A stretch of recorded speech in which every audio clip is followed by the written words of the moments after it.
토라 포션의 이름은 하의 사라입니다. 사라의 삶을 봐라. 그가 어떻게 살았는가를.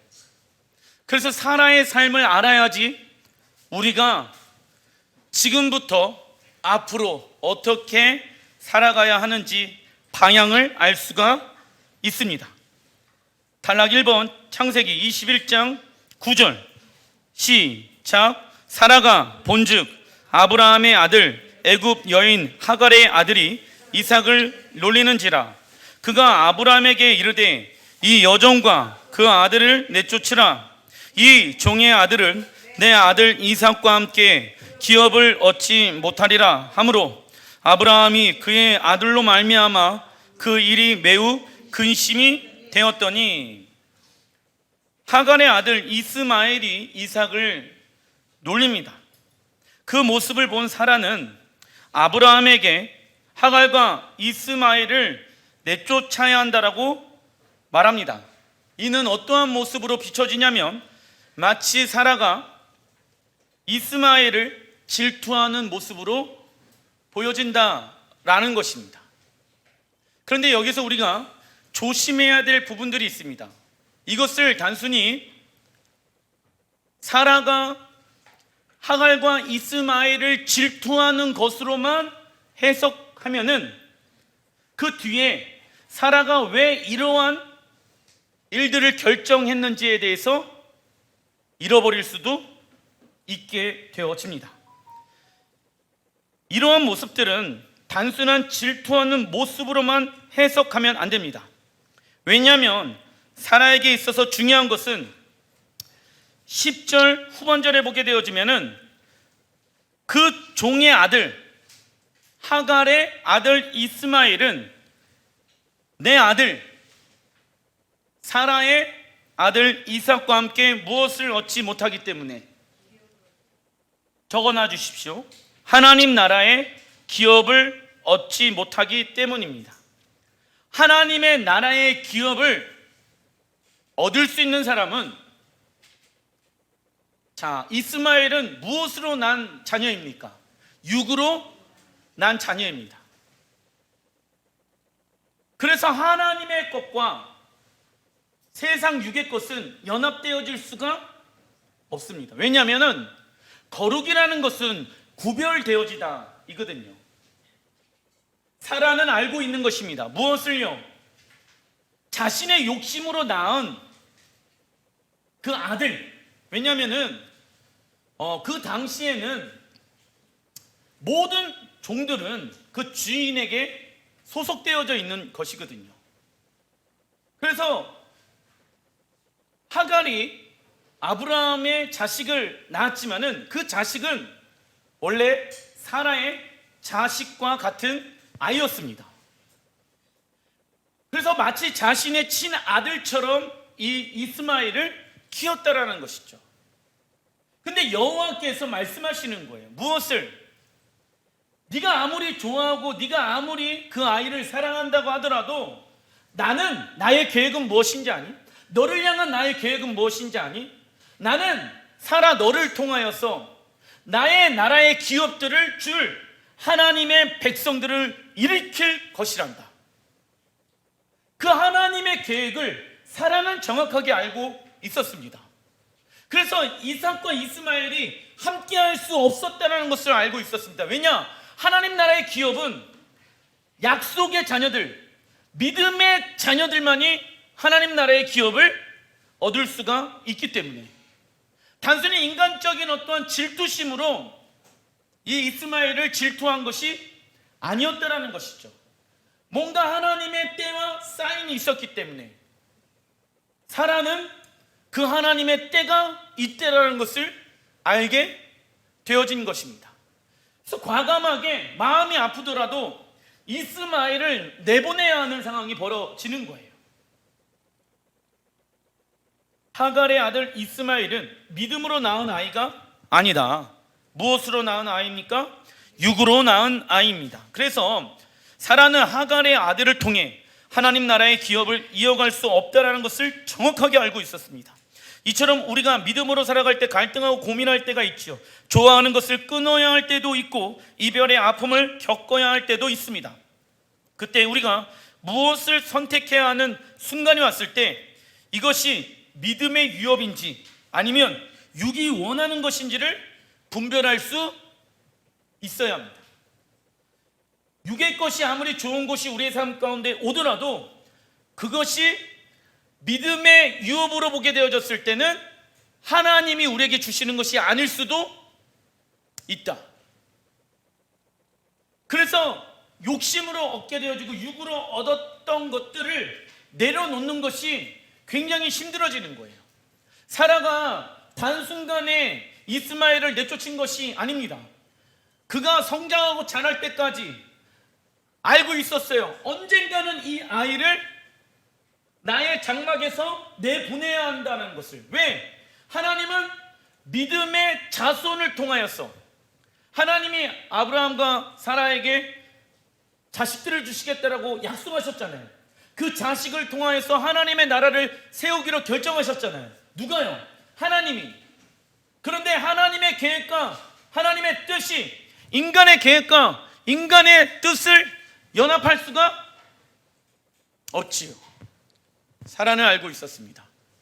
과감하게 그를 집에서 내보내야 하는 것을. 창세기 21장 12절 시작. 하나님이 아브라함에게 이르시되 내 아이나 내 여종으로 말미암아 근심하지 말고 사라가 내게 이른 말을 다 들으라. 이삭에게서 나는 자라야 내 씨나 부를 것임이니라. 말씀하고 있죠. 걱정하지 말고 근심하지 마. 이스마엘을 여기까지 인도하신 분은 하나님이시고 앞으로도 내가 키울 거야. 너는 걱정하지 마. 너는 나의 뜻을 이뤄가는 데에 집중해. 인간적인 동정, 마음 이런 것들 다 버려. 우리는 인간적인 방법으로 하나님을 사랑하려고 하는 모습들이 많이 있습니다. 예수와를 나의 신랑이라고 여기면서 어떤 사람은 인간 부부의 어떤 신랑의 모습으로 예수와를 대하는 사람들이 간혹가다 있습니다. 또 하나님이 우리의 친구의 모습으로 왔다라고 해갖고 하나님을 친구로 대하는 사람들이 있습니다. 세상적인 방법으로 하나님과 예수님을 대해서는 안 된다. 하나님이 원하는 방법으로 친구 삼아야 되고 하나님이 원하는 방법으로 사랑해야 합니다. 그것이 성경에서 말하고 있는 진짜 하나님을 사랑하는 방법입니다. 세상의 방법으로 그냥 말로만, 마음으로만, 생각으로만 하나님 사랑해야, 이건 사랑하는 것이 아닌 것이죠. 하나님을 사랑하면은 하나님의 말씀들을, 계명들을 지켜 행하는 것이죠. 아브라함과 사라는 하나님을 사랑했기 때문에 하나님의 말씀을 이뤄내야 되기 때문에 과감하게 이스마엘을 내보낼 수가 있었다라는 것이죠. 이스마엘보다 누구를 더 사랑했다? 하나님을 더 많이 사랑하였기 때문에 이스마엘을 과감하게 광야로 보낼 수가 있었던 것입니다. 사라는 하나님의 뜻이 무엇인지 아는 영적 분별력을 가지고 있었습니다. 영적 분별력의 기준은 우리의 감정과 우리의 생각과 우리의 환경에 의해서 영적 분별력을 하는 것이 아니라 무엇을 가지고? 하나님의 말씀을 가지고 분별하셔야 됩니다. 내가 원하는 것으로 나의 뜻이 지금 이루어져 가고 있는지. 예를 들면 상황과 환경은 내가 원하는 방법으로 막 이루어질 수는 있어요. 그러나 그 중심 가운데 하나님의 말씀이 없다라고 하면은 그건 아닌 것이죠. 영적으로 분별력을 여러분들이 가지고 계셔야 합니다. 사라의 영적인 분별력은 하루아침에 완성되어진 것이 아닙니다. 아브라함과 함께 가나안 땅으로 건너왔을 때부터 지속적인 믿음의 시험을 통해 성숙한 영적 어머니로 변화되어진 것입니다. 시험 없이는 이런 아름다운 성품들로 빚어질 수가 없습니다. 그래서 하나님이 계속 아브라함이 사라를 2번이나 팔았지만은 사라를 지키신 거예요. 왜요? 하나님의 계획은 무엇입니까? 아브라함과 사라를 통해서 믿음의 후손들이 나오는 것이거든. 중간에 누가 개입해서는 안 되는 것이 하나님의 뜻이었거든. 그 하나님의 뜻을, 하나님의 언약을 저번 주에 아브라함의 장막과 사라의 장막에 두 명의 천사와 하나님이 방문하여서 알게 되어졌잖아요. 내가 너로 말미암아 큰 민족을 이룰 것이란다. 그래서 실수와 범죄로 하나님의 뜻을 그르칠 수 있을 수도 있는 상황이었지만 그 안에서 하나님의 은혜로 영적인 분별력을 가지고 그 시험을 이겨냈습니다. 이러한 모습을 보고 사도 바울은 갈라디아서 4장에 이렇게 말씀하고 있습니다. 21절 시작. 내게 말하라. 율법 아래에 있고자 하는 자들아, 율법을 듣지 못하였느냐? 기록된 바 아브라함에게 두 아들이 있으니 하나는 여종, 그 여종은 써놔 주십시오. 하갈, 그 여종에게서 낳고 하나는 자유 있는 여자라. 누구입니까? 사라. 적어놔 주십시오. 아브라함에게 두 아들이 있었는데 하나는 하갈, 또 하나는 자유 있는 여자 사라에게서 낳다 하였으며 23절 시작. 여종에게서는 육체를 따라 낳고 이스마엘, 여종에게서는 육체를 따라 낳았는데 그 아들의 이름은 이스마엘, 자유 있는 여자에게서는 약속으로 말미암느니라. 누구입니까? 이삭입니다.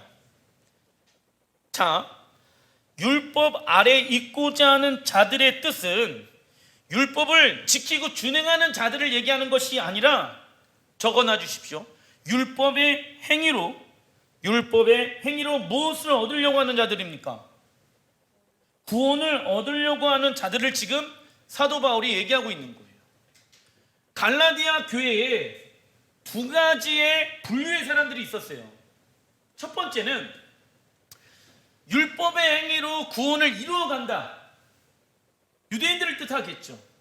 근데 이방인들 중에 하나님의 은혜로 믿음으로 말미암아 구원을 얻는 사람들이 있게 되어집니다.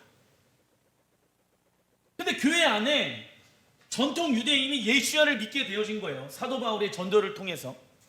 근데 이들의 생각 가운데 바뀌지 않는 생각은 무엇이냐면 예수야로 말미암아 구원이 이루어졌지만 우리는 계속 율법의 행위를 통하여서 뭐 해야 됩니까? 구원을 얻어야 돼.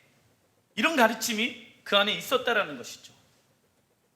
다른 말로 종교적 행위로 구원을 받으려고 하는 모습인 것입니다. 우리가 하나님의 말씀을 지키려고 행하려고 하는 이유는 하나님 나라는 하나님의 법에 의해 움직이며 구원받은 이들이 세상의 법이 아닌 하나님의 법에 의해서 살기 때문입니다. 자, 여기서 오해하지 마십시오. 우리 예수야를 믿는 사람들이 하나님의 율법을, 하나님의 말씀을 지켜 행하려고 하는 이유는 우리는 이제 애굽에서 건져 놓은 하나님의 백성들입니다.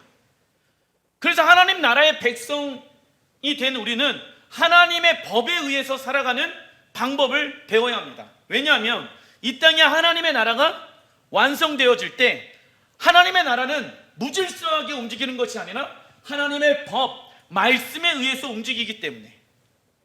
그래서 더 이상 나는 세상의 방법으로 살아가는 것이 아닌 하나님의 말씀으로 살아가는 것입니다. 왜? 구원을 받았기 때문에.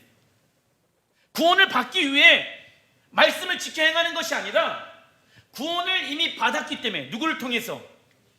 예수야로 말미암아. 할렐루야. 근데 구원을 받기 위해 말씀을 지켜 행한다는 것은 잘못된 것입니다. 이것을 무슨 주의라고 얘기합니까? 율법주의라고 얘기하는 거예요. 이런 갈등이 갈라디아 교회에도 동일하게 있었습니다. 그러나 조심해야 될 것은 무엇이냐면 우리가 반복적인 신앙생활을 하다 보면 하나님을 사랑하기 때문에 하는 것이 아니라 종교적 습관으로 할 때가 많이 있다.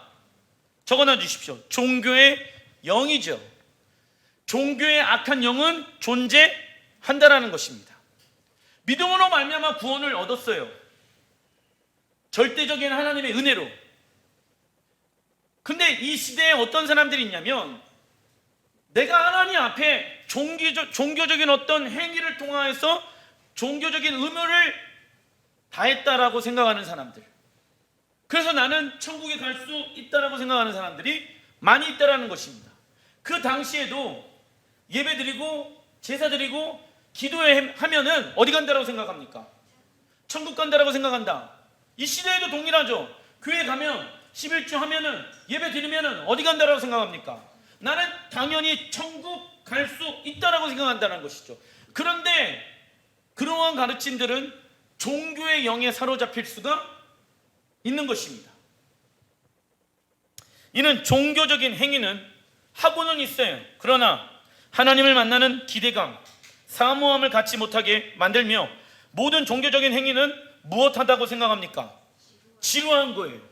예배 가운데 하나님을 만나고자 하는 사모함과 갈망함을 가지고 있으면 예배가 지루할 수가 없게 되어지죠. 하나님의 말씀이 지루할 수가 없게 되어지는 것이죠. 기도하고 찬양하는 것이 지루할 수가 없는 것이죠. 왜냐하면 날마다 예배 가운데 하나님이 새로운 계시로 당신이 어떠한 분인지 우리에게 날마다 계시해 주시기로 결정하셨기 때문에, 그래서 그분은 알면 알수록 날마다 새로우신 분이십니다.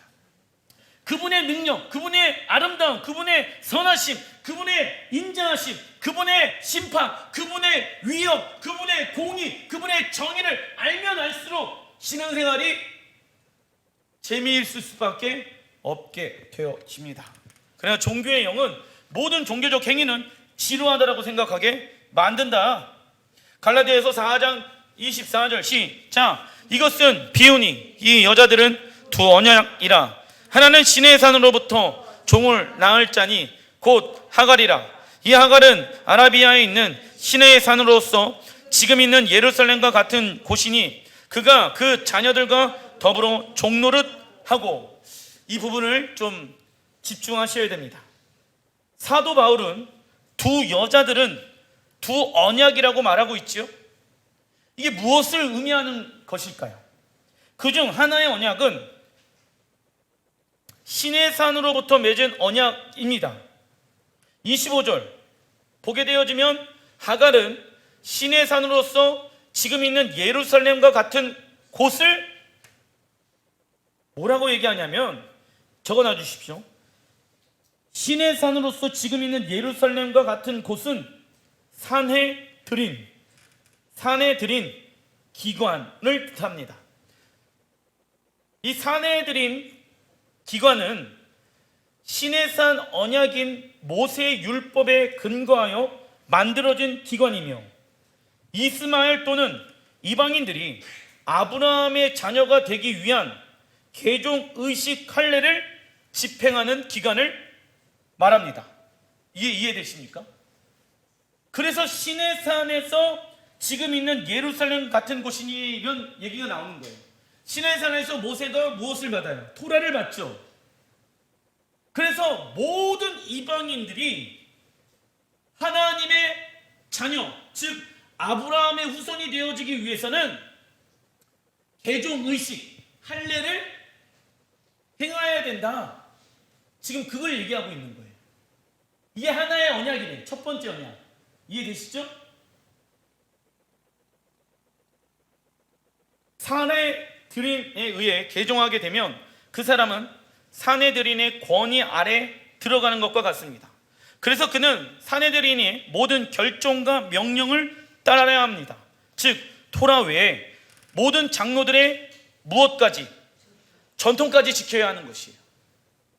참고로 사내들인은 예수야를 메시아로 인정하지 않는 기관입니다. 이것이 적어놔 주십시오. 율법주의입니다. 하갈과 이스마엘이 나타나는 것은 이러한 육적인 개종자를 말하는 것이며 그들의 끝은 하나님 나라의 유업을 얻지 못하고 부모와 자녀들은 더불어 무엇하게 되어집니까?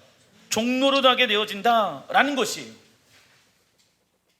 지금 유대인은 장로들의 유전, 랍비들의 율법, 구전 토라까지 다 지켜야 하며 더 나아가 예수야를 부정합니다.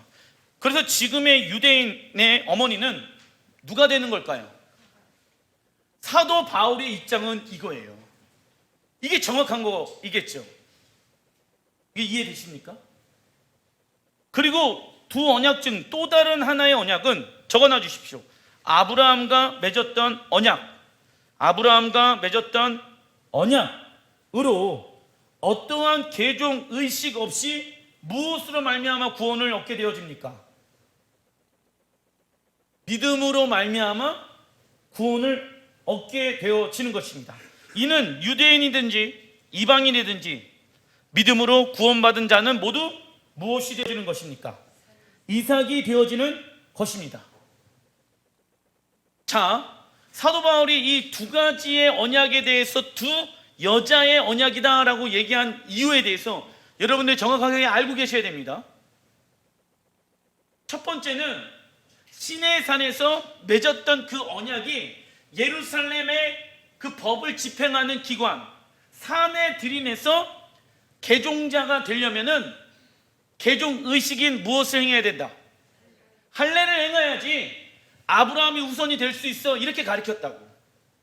근데 그 가르침을 사도 바울 당시 예수야를 믿었던 갈라디아 교회의 유대인들이 계속 이걸 주장하고 있는 거야. 그거는 육으로 난 거야. 그 언약을 지키고 행하는 것은 모세 때 하나님이 준 언약이지만은 모세 이전의 언약은 뭡니까? 지금 아브라함과 맺었던 언약을 얘기하는 거잖아요. 그래서 두 언약을 얘기한다는 거예요 지금. 근데 기독교에서는 뭐라고 해석합니까? 율법과 복음에 대해서 얘기를 하는 거거든. 근데 그 얘기하는 게 아니에요. 왜? 율법과 복음은 뗄 수 있다 없다. 근데 이거를 분리시켜 놓으면 이런 해석들이 나오게 되어지는 거예요.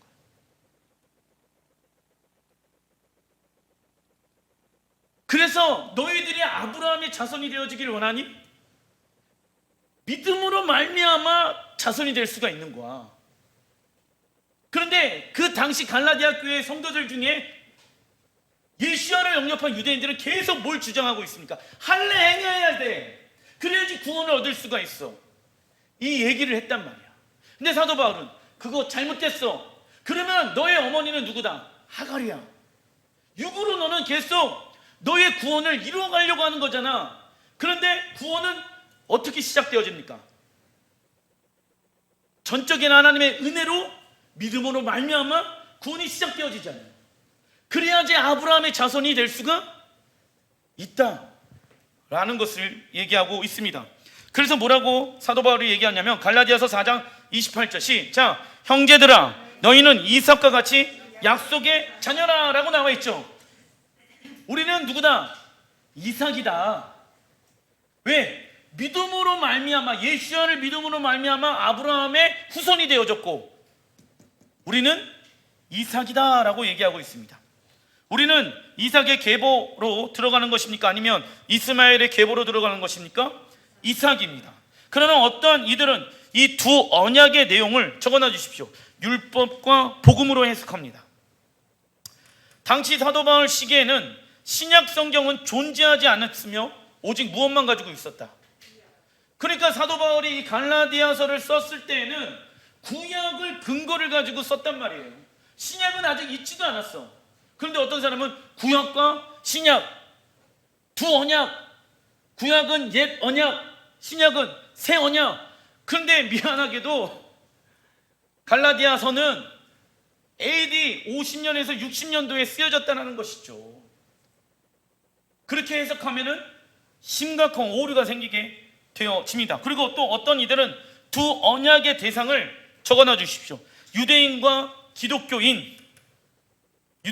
기독교인을 대조하는 말씀으로 해석합니다. 이렇게 해석하면 또 큰 오류가 생기는데 당시 사도 바울은 기독교를 만들 의도가 없었으며 기독교는 AD 2세기 중반 이후부터 생겨났다라는 것입니다. 약 200년 후에 기독교가 생겨났어요. 로마에 의해서. 그러면 사도 바울의 뿌리는 어디에 있었다? 구약에 있었다라는 것이죠. 근데 구약의 관점을 예수와를 통과해서 바라보기 시작했다는 것입니다. 갈라디아서 4장 26절 시작. 그러나 하늘의 예루살렘은 자연이었던 사라를 의미하며 그 예루살렘은 우리 모두의 어머니이기도 합니다. 땅에 있는 예루살렘은 사내들인을 의미했죠. 아까 시내에서 받은 그 언약을 집행하는 기간 예루살렘 같은 곳이더라라고 나와 있잖아. 그런데 땅에 있는 예루살렘은 사내들인을 의미하며 하늘에 있는 예루살렘은 뭘 의미할까요?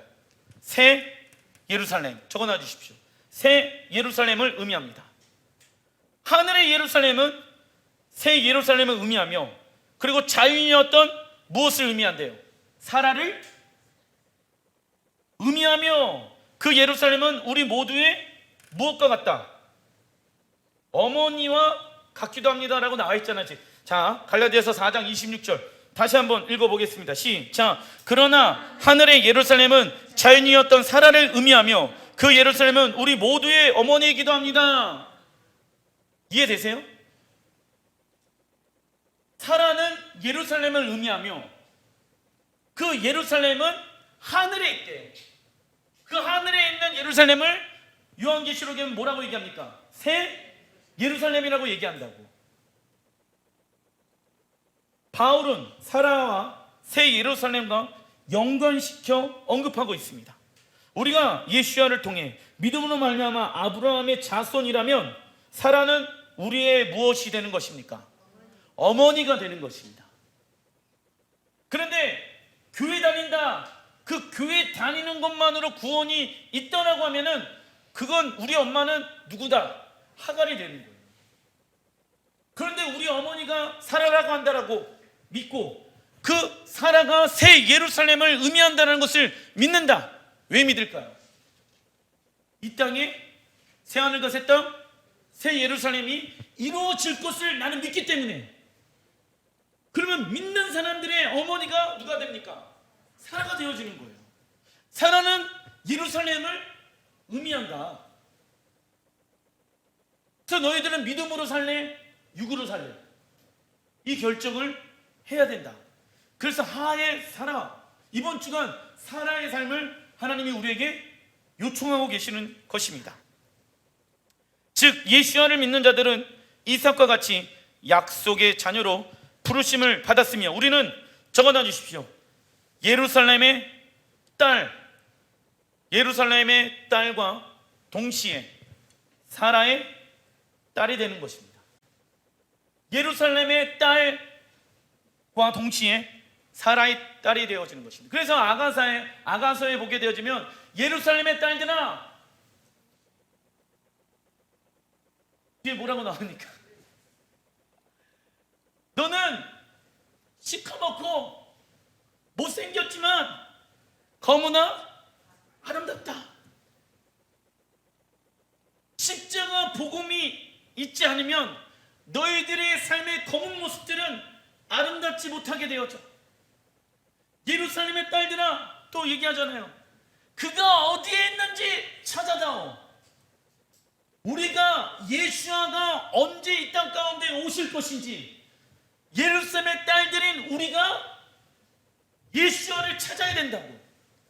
그분이 이 땅 가운데 하루라도 속히 오시기 위해서 우리가 해야 될 것이 무엇인지 우리가 안다 모른다. 우리의 인생의 목적이 그것이 되어야 된다. 아가서에 그렇게 나오는 거예요. 이해되시죠? 그래서 예루살렘의 딸들은 누구나? 우리. 사라의 딸은 누구나? 우리. 아시겠죠? 이걸 놓쳐버리면 안산홍 증인 같은 이상한 사람들이 나오는 거예요. 통일교, 어머니 하나님이 나오는 거예요. 이해되십니까? 어머니 하나님이 왜 나와요? 지금 여기서 나오잖아요. 이는 우리의 어머니라, 이거를 대체시킨 거예요. 대체. 이단들이, 교주들이 남자가 어머니는 될 수 없으니까 죽잖아. 그러면 결국은 자신의 아내가 모든 사람들의 어머니가 될 수 있는 자격을 얻는 구절을 가지고 이 창세기에 나와 있는 말씀을 해석한다고. 그러면 그 엄마가 낳은 아들이 또 아들을 낳고 자녀들을 낳잖아요.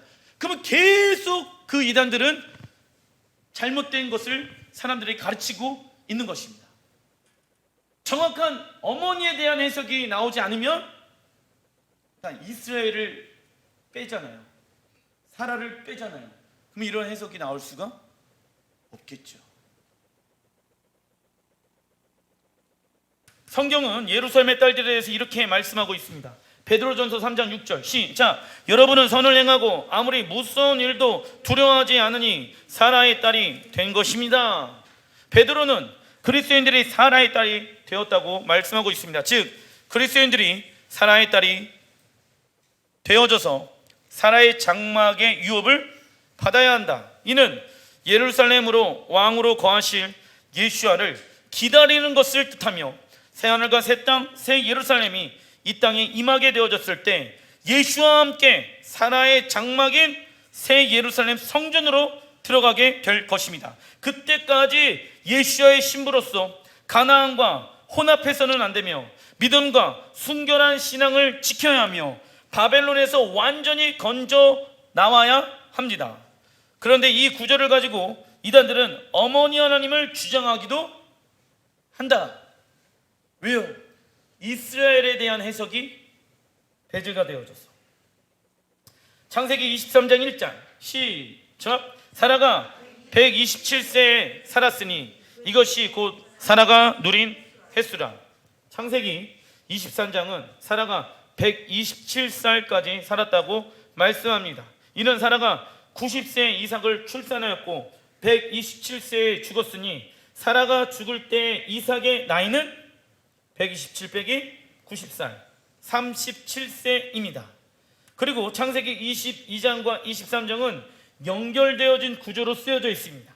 그렇다면 창세기 22장에 아브라함이 이삭을 하나님께 번제물로 드리게 되어졌을 때 이삭의 나이는 30세부터 36세가 되어졌다는 것을 예측할 수가 있습니다. 즉 이삭이 아무것도 모른 채 그냥 아브라함이 가자고 하니까 억지로 끌려간 것이 아니라 적어놔 주십시오. 자발적으로 순종한 것, 자발적으로 무엇한 것? 순종한 것입니다. 30살에서 36살. 이는 예수님께서 자발적 순종함으로 자신을 제물로 내어주신 모습을 의미하기도 하는 것입니다. 어린 아이로서 그냥 부모의 말에 따라간 것이 아니라 자기의 생각도 있고 자신의 뜻이 있었다라는 것이죠. 우리는 하나님의 뜻과 계획을 자꾸 인간적인 생각과 환경을 통해서 해석하려고 합니다. 그렇게 되어지면 심각한 오류가 일어나게 되어지죠. 하나님의 말씀을 우리는 해석해야 합니다. 창세기 23장 창세기 23장 2절 시작. 사라가 가나안 땅 헤브론 곧 기랏 아르바에서 죽음에 성문에 들어온 모든 헷 족속이 보는 데에서 아브라함의 소유로 확정된지라. 헷 족속은 아브라함에게 사라를 바로 장사 지내라고 말합니다. 그러나 아브라함은 그 땅을 구입하겠다고 합니다. 그리고 모든 이들이 보는 곳 앞에서 거래를 진행하였고 돈에 구애받지 않고 400세키를 지불하게 되어집니다. 그런데 이제 헷 족속은 뭐라고 얘기하는지 아십니까? 그냥 쓰세요 라고 얘기를 해요. 근데 아브라함은 그렇게 하지 않습니다. 그 땅은 아브라함이 하나님과 두 천사를 대접하면서 이삭을 낳게 되는 약속을 받은 땅입니다. 아브라함 나이 75세, 사라가 65세에 하나님의 부르심을 받아서 사라가 127세에 죽게 됩니다. 즉 본토 친척 아베 집을 떠나 하나님께서 주시겠다고 약속하신 땅, 그 하나님의 나라를 62년 만에 얻게 되어지는 거예요. 그런데 마음 상하는 게 뭔지 아십니까? 사라가 살아 생전에 아브라함이 건강할 때 그 땅을 유업으로 주시면 좋은데 사라가 죽게 되어지는 것을 통하여서 그 땅을 얻게 되어진 것이죠. 60년 동안 사라는 그 하나님이 그 땅을 유부로 주시겠다라고 하는 것을 경험하지도 못했습니다. 아브라함은 어떤 상황입니까? 사랑하는 아내가 죽게 되어졌을 때 그 땅을 얻게 되어지는 것입니다. 이 안에서 아브라함은요, 하나님 앞에 서운해하지 않았다. 왜 안 왔는지 아십니까? 사라는 곧 있으면 무엇한다? 부활한다. 사라의 죽음을 통하여서 하나님이 약속하신 그 땅을 나에게 주셨구나.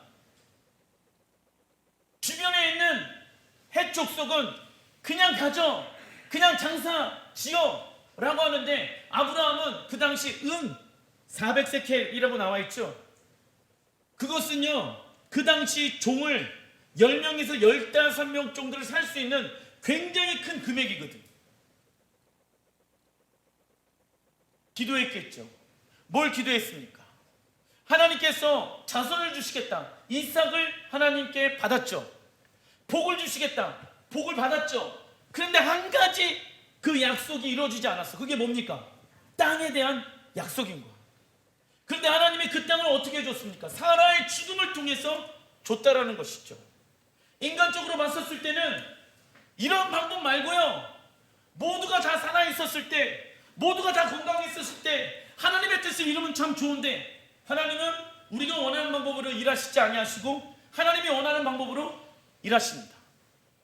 그때 아브라함은 무엇을 꿈꿨는지 아십니까? 사라가 이 땅에서 부활할 거야. 사라의 죽음을 통하여서 하나님 나라의 유업, 그 땅을 아브라함이 얻게 되어지는 거예요. 실제로 이 헤브론에 가게 되어지면 아브라함, 이삭, 야곱이 이 굴에, 이 막벨라 굴에 3대가 묻혀 있습니다. 그리고 유대인들은 유대 전승에 보게 되어지면 아담과 하와가 어디에 묻혀 있다고 얘기하는지 아십니까? 이 막벨라 굴에 묻혀 있다라고 얘기해요. 근데 이곳이 어디래요? 하나님과 두 천사가 방문했던 곳. 저번 주에 약속했잖아. 이삭을 주겠다, 땅을 주겠다고. 그래서 이 아브라함은 부활신앙을 가지고 있었습니다. 아브라함은 하나님 앞에 서운한 마음보다는 많은 대가 지불을 하면서 그 땅을 차지하였습니다. 아브라함이 이렇게 할 수 있었던 이유는 하나님께서 약속하신 그 약속의 땅을 사라의 부활을 통하여서 다시 이 아브라함에게 주실 것을 믿었다. 아브라함이 이렇게 할 수 있었던 이유는 하나님께서 약속으로 주신 땅에서 적어놔 주십시오. 사라가 부활할 것을 믿었기 때문입니다. 부활할 때 육체가 다시 일어나 아브라함에게 주시겠다고 약속하신 땅을 기업으로 아브라함은 얻게 되어질 것을 믿었다. 창세기 25장 8절 시작. 아브라함은 자기가 받은 목숨대로 다 살고 아주 늙은 나이에 기운이 다하여서 숨을 거두고 세상을 떠나 조상들이 간 길로 갔다. 천국에 갔다라고 얘기하지 않고 있죠. 조상들이 간 길로 갔다. 믿음의 조상 아브라함이 죽게 되어졌을 때 그가 돌아간 곳은 조상들이 있는 곳으로 돌아갔다라고 말합니다. 즉 하나님을 믿는 사람들이 죽게 되어졌을 때 천당이거나 지옥에 간 것이 아닌 믿음의 조상들이 모여 있는 곳으로 가게 되어집니다. 그곳은 천국과 비슷한 곳이다. 그리고 또 에덴 동산과 비슷한 곳인데 아직 완성되어지지는 않은 곳이다. 언제 완성되어집니까? 예수가 이 땅에 왕으로 다시 오시게 되었을 때 그 에덴 동산은 완성되어지며, 그리고 죽었던 믿음의 사람들이 부활하게 되어집니다. 그곳에 하나님의 때가 되어지면 다시금 부활의 몸으로 일어나 하나님께서 약속하신 땅을 기업으로 받아 이 땅에서 영원히 사는 것이 성경에서 말하는 적어놔 주십시오. 부활신앙의 모습, 부활신앙의 모습입니다. 그래서 우리는 제한되어져 있는 이 땅에서 살아간다. 제한되어져 있는 이 땅에서 살아가는 사람들은 없어지는 것에 마음을 두지 않는다. 영원한 하나님의 나라. 하나님의 나라는 무엇하다? 영원하다. 그래서 아깝지가 않은 거예요. 무엇이? 이 세상의 것들을 내려놓는 것이, 원수들을 용서하는 것이. 근데 많은 그리스도인들이 영원이라는 것을 놓친다. 그래서 대가지불, 용서, 용납 어려운 이유가 영혼을 사모하는 마음이 없어서 그런 거예요. 다시 한번, 왜 신앙생활이 어렵고 힘든지 아십니까? 영원한 하나님의 나라에 대한 개념이 우리 안에 믿어지지가 않는 거예요. 영원한 하나님의 나라가 믿어지지 않기 때문에 영원한 하나님의 나라에서는 이렇게 살아간다 라는 것을 어려워한다고. 무엇하지 않기 때문에, 믿어지지 않기 때문에. 그러나 믿는 사람들은, 하나님의 나라가 영원할 것을 믿는 사람들은 어떤 누구도 다 용서할 수 있습니다. 세상의 것들을 내려놓을 수 있습니다. 왜요? 영원한 나라에서 나는 주님과 함께 영원히 살 것을 믿기 때문에.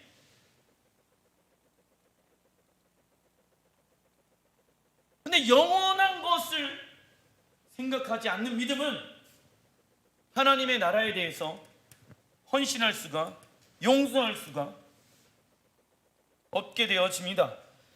창세기 24장 4절 시작. 내 고향 내 족속에게로 가서 내 아들 이삭을 위하여 아내를 택하라.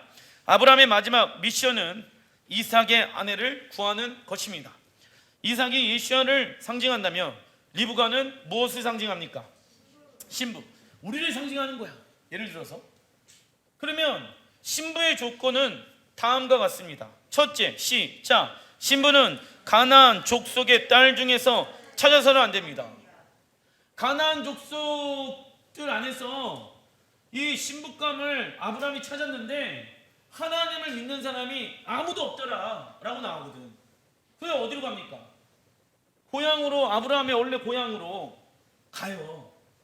왜? 그 고향은 하나님을 섬겼던 사람들이 있었기 때문에.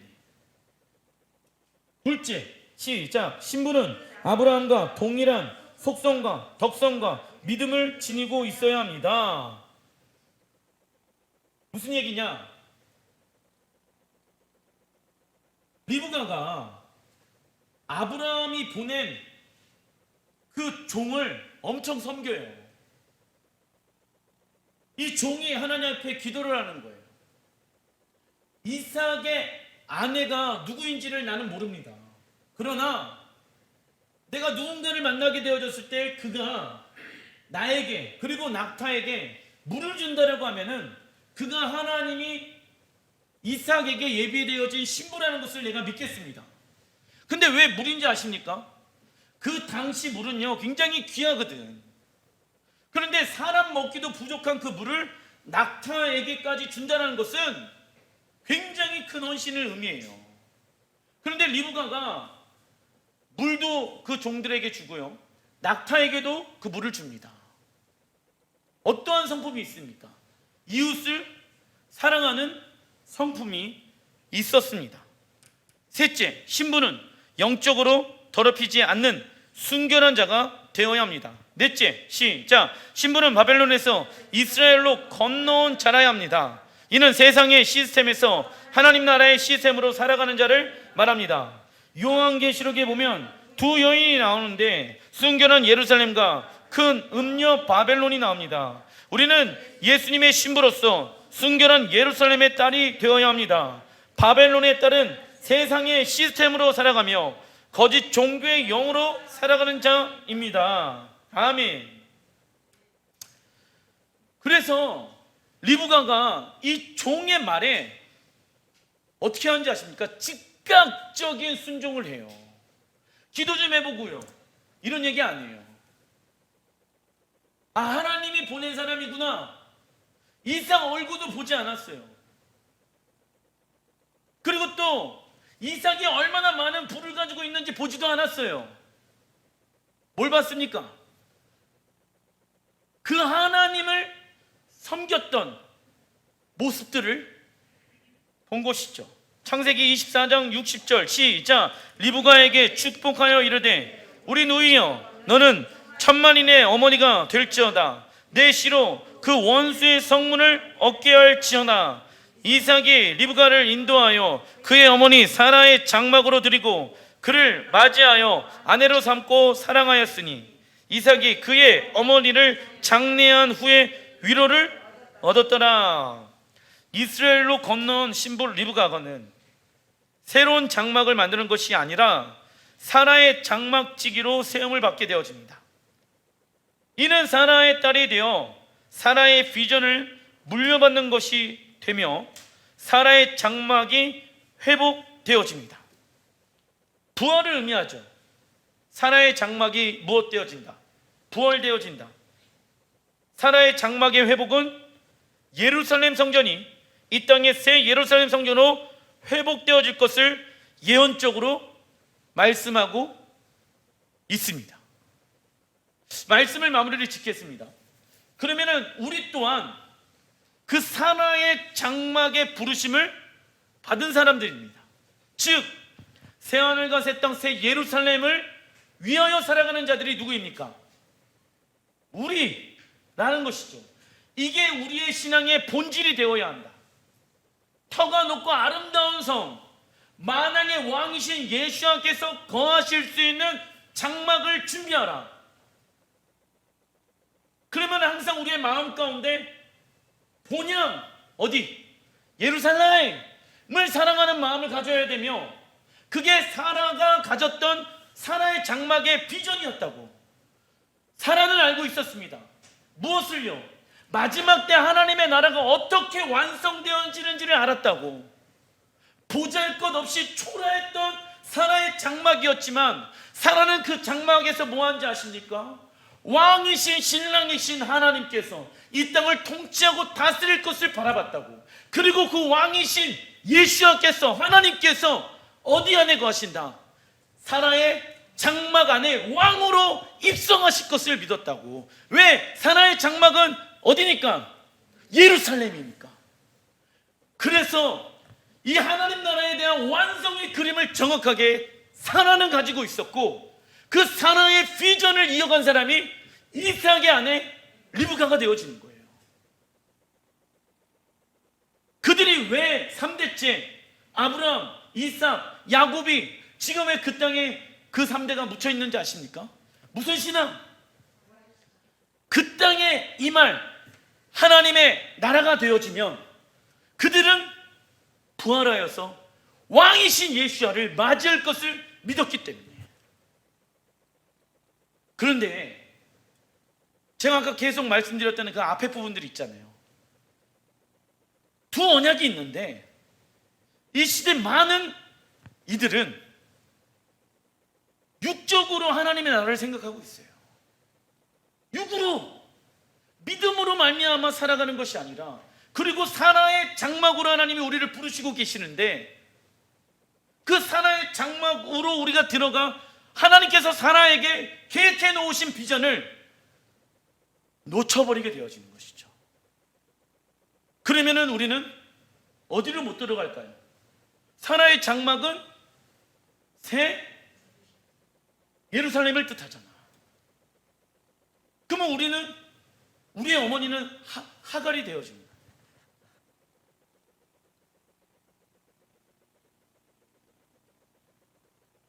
우리의 신앙생활이 지금 나는 육으로 살아가고 있는 하갈인가, 믿음으로 살아가고 있는 사라인가 점검하셔야 됩니다. 우리 집안에 우리 자녀들이, 우리 남편과 아내가, 우리 부모님이 하갈의 신앙생활을 하고 있는지, 육으로 신앙생활을 하고 있는지, 사라처럼 믿음으로 신앙생활하고 있는지를 점검하셔야 된다고. 근데 만약 하갈이 있고 이스마엘이 있으면 된다 안 된다? 안 된다. 그러면 어떻게 해야 됩니까? 내쫓아야지. 우리 집에서 나가라. 예, 진짜 나가라라고 하면 안 되고 어떻게 해야 됩니까? 종교의 영들은 나가라. 믿음으로 살아갈지어다.